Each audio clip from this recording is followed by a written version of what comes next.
오늘은 좀 안타까운 사건이죠. 인천해양경찰서 영흥파출소 소속이었던 고 이재석 경사의 순직 사건, 이걸 둘러싼 여러 시각에 대해 좀 깊이 이야기 나눠보려고 합니다. 2025년 9월 11일 새벽이었죠. 이 경사가 영흥도 갯벌에 고립된 분을 구조하다가 실종됐고 결국 숨진 채 발견됐어요. 그 과정에서 자신의 부력조끼를 벗어서 고립된 중국인에게 건넸다는 사실이 알려지면서 뭐랄까 영웅으로 이렇게 추대됐는데, 그런데 이후에 함께 근무했던 동료들의 내부 고발이라든지 또 규정 위반 정황 같은 것들이 드러나면서 논란이 좀 커지고 있는 상황입니다. 네, 맞습니다. 그래서 오늘 저희가 던지고자 하는 질문은 바로 이겁니다. 고 이재석 경사의 순직을 개인의 숭고한 영웅적 희생 이 자체로 봐야 할 것인가? 아니면 혹시 해경 시스템의 어떤 구조적인 문제나 사건 은폐 시도 의혹이라는 관점에서 접근해야 하는 건 아닌가 하는 점입니다. 오늘 저희 이야기는 제공된 여러 자료들을 바탕으로 진행될 예정이고요. 네, 저는 이 경사의 그 영웅적인 행동, 그리고 희생정신, 또 해양경찰이라는 직무 자체가 가지는 어떤 본질적인 위험성, 이런 부분에 좀 초점을 맞춰서요, 공식적인 입장을 좀 뒷받침하는 관점에서 이야기해 보겠습니다. 저는 조금 다른 각도에서 보려고 하는데요.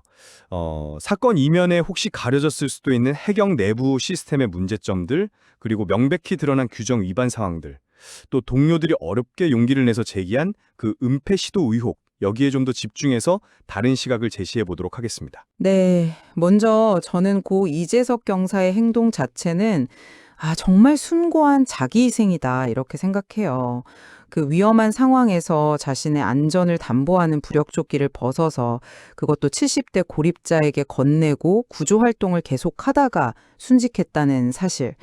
이것만으로도 이분의 헌신적인 정신을 충분히 알 수 있는 거죠.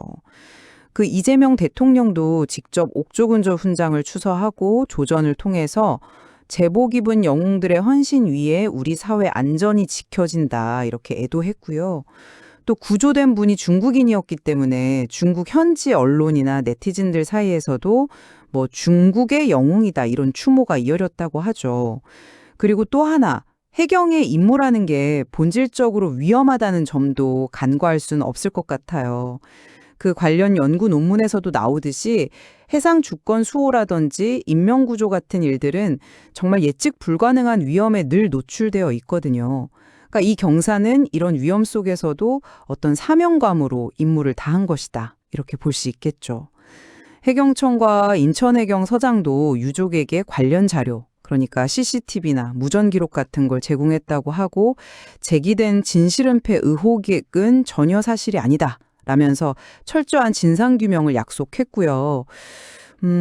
물론 비극적인 사건이지만 고인의 숭고한 희생과 영웅적인 행동은 그 자체로 존중받고 기억되어야 한다. 전 그렇게 봅니다. 물론입니다. 이 경사의 용기는 정말 대단하고 너무나 안타까운 일이죠. 그 점을 폄훼하려는 의도는 전혀 없습니다. 다만 이 사건을 단순히 영웅적인 이야기로만 딱 규정할 수 있을지는 좀 의문이에요. 왜냐하면요, 그 사고 당시에 함께 근무했던 동료 해경 4분이 기자회견까지 열어서 상당히 충격적인 주장을 했거든요. 인천해경서장이랑 영흥파출소장으로부터 이 경사를 영웅으로 만들어야 하니까 입 다물라, 유족에게는 어떤 말도 하지 말라, 이런 식의 지시를 받았다는 겁니다. 심지어 그 시점이나 장소까지 꽤 구체적으로 언급했어요.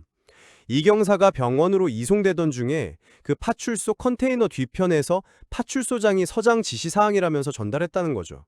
그리고 더 심각한 건 명백하게 드러난 여러 규정 위반 사실들이에요. 해경 규정상 2인 1조 순찰이 원칙인데 아시다시피 이 경사는 혼자 출동했잖아요. 휴게 시간 규정도 좀 그래요. 야간에는 최대 3시간으로 되어 있는데 동료 4명에게는 6시간을 부여했고 심지어 이 경사 본인도 6시간 휴게했다는 주장까지 나왔어요. 당시 당직자가 6명이었는데 팀장 빼고 5명이 거의 같은 시간대에 쉬었다는 건데 글쎄요, 이게 정상적인 근무 시스템이라고 보기는 좀 어렵지 않을까요? 심지어 현장에 출동하고 나서 80분이 넘도록 상급기관 보고도 지연됐다고 하고요. 동료들은 팀장이 휴게 끝나고 복귀했는데도 이 경사 상황을 공유받지 못했고 나중에 드론 업체 연락을 받고서야 심각성을 알았다고 주장해요. 아니, 드론 업체조차 단독 출동이나 추가 지원이 없는 걸 이상하게 여길 정도였다니까요. 유족 측 주장도 가볍게 넘길 수는 없어요. 서장이 병원에서 사건에 흠집 날 수 있으니 언론 접촉은 자제해달라고 했다는 사촌형의 말이나 고인의 일기장에 팀장 때문에 해경된 게 후회된다는 그런 내용이 있었다는 점까지 고려하면 이건 단순한 영웅서사를 넘어서 어떤 시스템의 문제, 지휘 책임, 그리고 은폐 시도 의혹까지 얽힌 구조적인 문제로 봐야 하지 않을까? 저는 그렇게 생각합니다. 연구 논문에서도 계속 지적하듯이 직무 위험성을 줄이기 위한 그런 시스템 개선 노력이 정말 절실해 보이고요. 그 영웅 만들기나 은폐 의혹에 대해서는 저는 조금 다른 시각인데요. 뭐랄까, 이 경사가 자신의 구명조끼를 벗어준 행위 자체는 객관적으로 봤을 때 영웅적인 행동이 맞잖아요. 국내외의 추모는 이런 행동에 대한 어떤 자연스러운 반응이라고 봐야 하지 않을까요? 그 SOL 같은 기업에서도 위로금을 전달하고 해경영웅 지킴이 프로그램으로 유족을 지원하는 등 사회적인 예우도 계속 이어지고 있고요. 이건 결국 그분의 희생이 그만큼 가치 있다는 걸 보여주는 거라고 생각해요.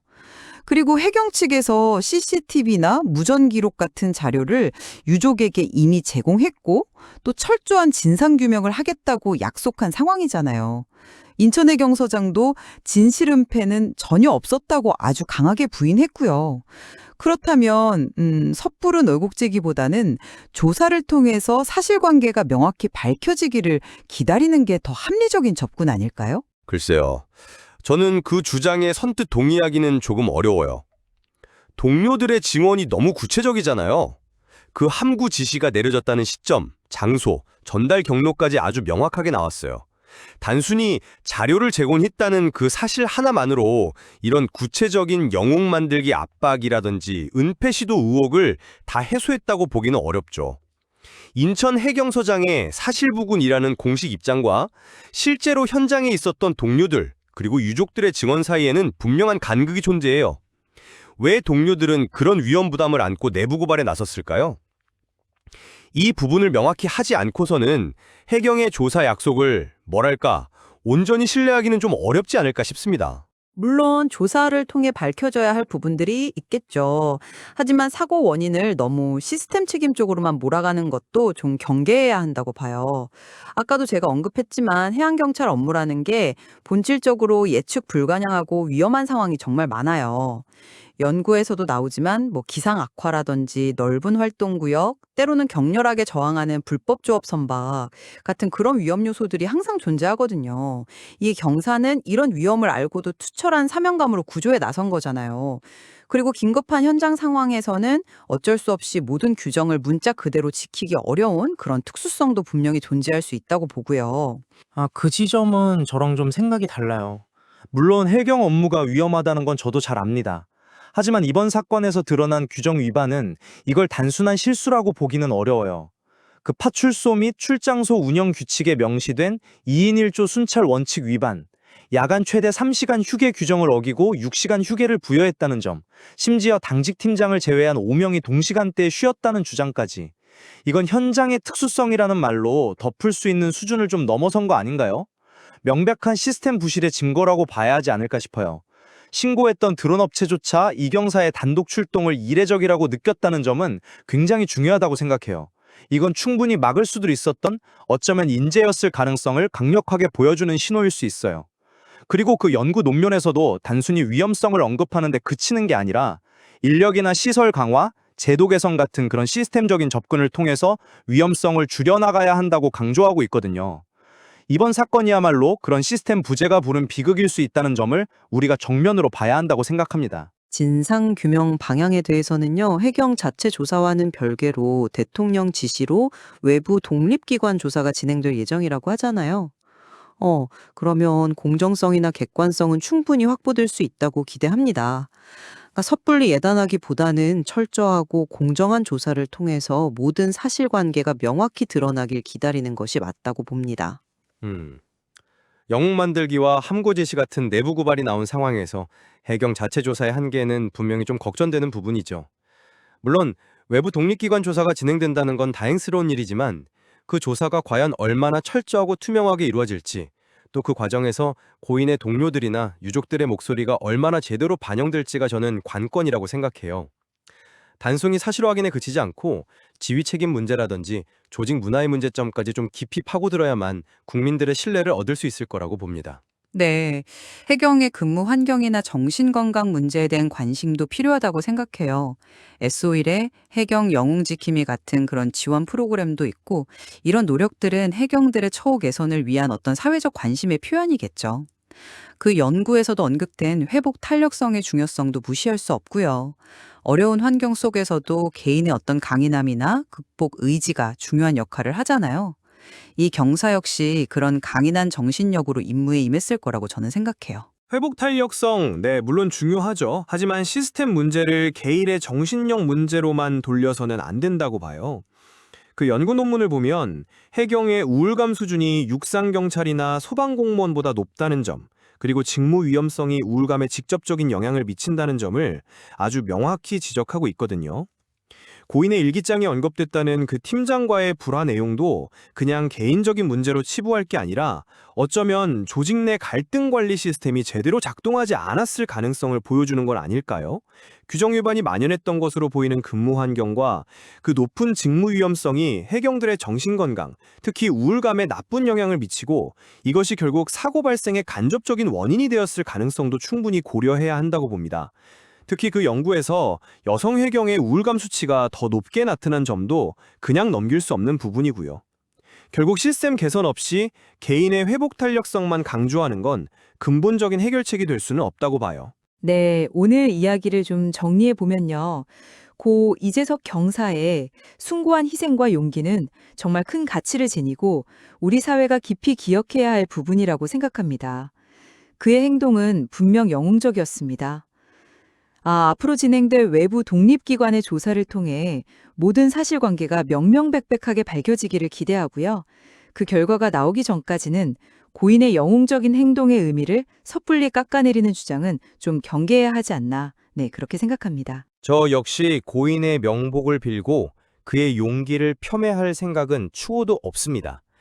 다만 그의 희생을 기리는 것과는 별개로 함께 근무했던 동료들과 유족들이 제기하는 시스템의 구조적인 문제, 그리고 은폐 시도 의혹은 반드시 철저하게 규명되어야 한다고 생각해요.